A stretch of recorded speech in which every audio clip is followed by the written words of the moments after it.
ಆಜನ್ಮ ಬ್ರಹ್ಮಚಾರ್ಯದಂತಹ ಹನುಮಂತನಿಗೂ ಕೂಡ 3 ಪತ್ನಿಯರಿದ್ದರು. ಹೇಗಾಯಿತು ಮದುವೆ, ಯಾಕಿರ್ಬೋದು ಅಂತ ನೀವು ತಿಳ್ಕೊಬೇಕಾ? ಹಾಗಿದ್ರೆ ಈ ವಿಡಿಯೋನ ಪೂರ್ತಿಯಾಗಿ ನೋಡಿ. ಇಷ್ಟ ಆದರೆ ಲೈಕ್ ಮಾಡಿ, ಶೇರ್ ಮಾಡಿ, ಹಾಗೆ ಸಬ್ಸ್ಕ್ರೈಬ್ ಮಾಡ್ಕೊಳ್ಳಿ. ಹಿಂದೂ ಧರ್ಮಶಾಸ್ತ್ರದಲ್ಲಿ ಪವನಸುತ ಹನುಮಂತನನ್ನು ರಾಮಭಕ್ತ ಎಂದು ಕರೆಯಲಾಗುತ್ತೆ.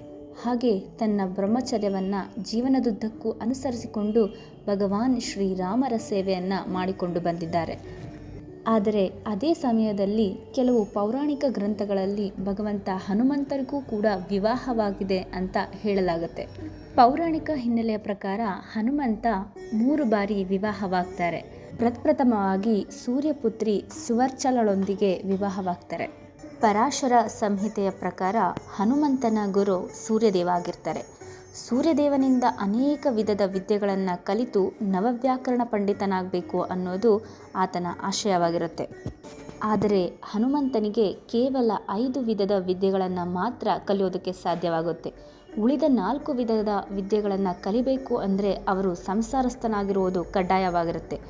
ಲೋಕ ಕಲ್ಯಾಣಕ್ಕಾಗಿ ಆ 4 ವಿದ್ಯೆಗಳನ್ನು ಕಲಿಯೋದಕ್ಕೋಸ್ಕರ ಅವರು ಸೂರ್ಯಪುತ್ರಿ ಸುವರ್ಚಲಳೊಂದಿಗೆ ವಿವಾಹವಾಗ್ತಾರೆ.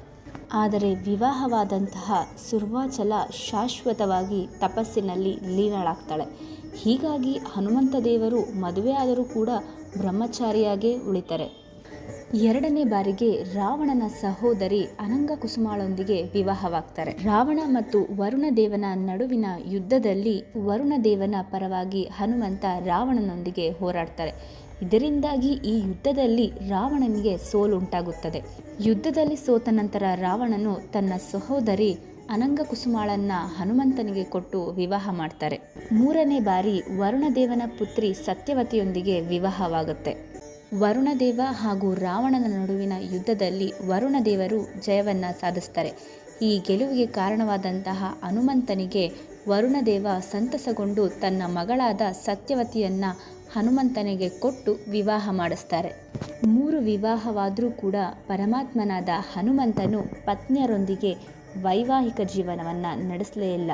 ಅವರು ಆಜನ್ಮ ಬ್ರಹ್ಮಚಾರಿಯಾಗಿ ಉಳಿತಾರೆ.